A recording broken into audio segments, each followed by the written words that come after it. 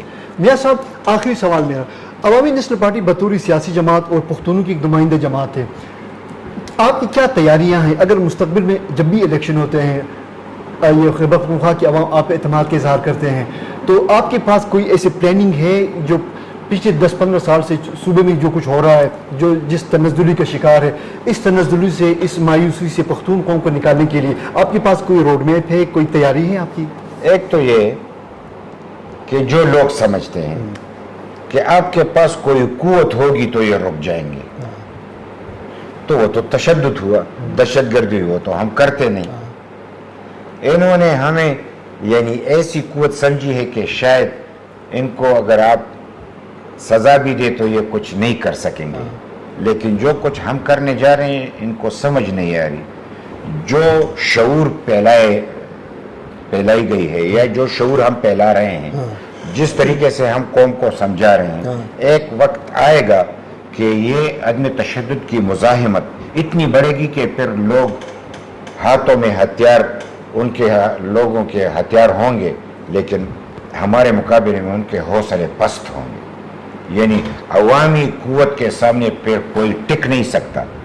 ہم عوامی قوت پہ یقین رکھتے ہیں، وقت آئے گا یہ عارضی شکستیں، یہ عارضی ہمارے خلاف یعنی اگر یہ رکاوٹیں کھڑی کرتے ہیں، یہ عارضی ہے. تاریخ یعنی قوموں کی تاریخ جب بنتی ہے تو یہ 100 سال 2 سال اس میں کوئی معنی نہیں رکھتی، ہزاروں سالوں کی بات ہوتی ہے. ہماری یہ جدوجہد جاری ہے اور ہمارا یقین ہے کہ انشاءاللہ تعالی عدم تشدد کی مزاحمت کی بنیاد پہ قوم میں اتنا شعور اجاگر ہوگا کہ یہاں پہ قوم کی یعنی ایک پاسون جس کو ہم کہتے ہیں کہ قوم نکل آئی، قوم ایک بات کرے گی، پھر اس کے جواب میں کوئی کڑا نہیں ہو سکتا. اور یہ اگر ان کے یہ غلط طریقہ کار جاری رہیں گے تو اس کی ریئیکشن میں قوم کو ضرور اٹھنا ہوگا اور اس کو رکنا ہوگا. تو ہم اس کے لیے میدان میں ہیں، ہم بالکل عوام کی طرف جا رہے ہیں، اس کی نشاندہی بھی کر رہے ہیں. اسٹیبلشمنٹ جو غلط کر رہے ہیں ڈٹ کے کر رہے ہیں اور اس کی خلاف بات بھی کر رہے ہیں، اور کوئی جیل سے ہمیں ڈر نہیں. ہمیں اسمبلی میں جانا ہے، یعنی میں 3 دفعہ گیا ہوں، 4 دفعہ مجھے شکست دی گئی ہے اور کلم کلا شکست دی گئی ہے. میں ولی خان صاحب کی بات آج بھی مجھے یاد ہے کہ یہ لوگ تو مجھے پارلیمنٹ سے نکال سکتے ہیں، عوام کی سیاست سے نہیں نکال سکتے. بالکل. اور آج بھی آپ دیکھ سکتے ہیں کہ ANP ایک عوامی قوت ہے. پارلیمانی قوت تو انہوں نے ہیرا پھیری کر کے انجینئر طریقے سے ہماری قوت کو ختم کیا، کرنے کی کوشش، لیکن عوامی قوت ہماری ختم نہیں ہوئی. اور آج بھی جب ہم بات کرتے ہیں تو لوگ ان کو توجہ دیتے ہیں. لہٰذا یہی طریقہ کار پرامن طریقے سے یعنی عدم تشدد کی مزاحمت کی بنیاد پہ ہم آگے بڑھیں گے، اور ہمارا یقین ہے کہ عوام بھی ہمارا ساتھ دے گا، وقت بھی ہمارا ساتھ دے گا، اور خدا بھی ہمارا ساتھ دے گا. اور جو لوگ ظلم کرتے ہیں آخر کار ظلم کو مٹنا ہے، اور ہم مظلوموں کو جو کہ ہم اس دھرتی میں امن چاہتے ہیں، ہمیں یہاں پہ فتح نصیب ہوگی. Thank you.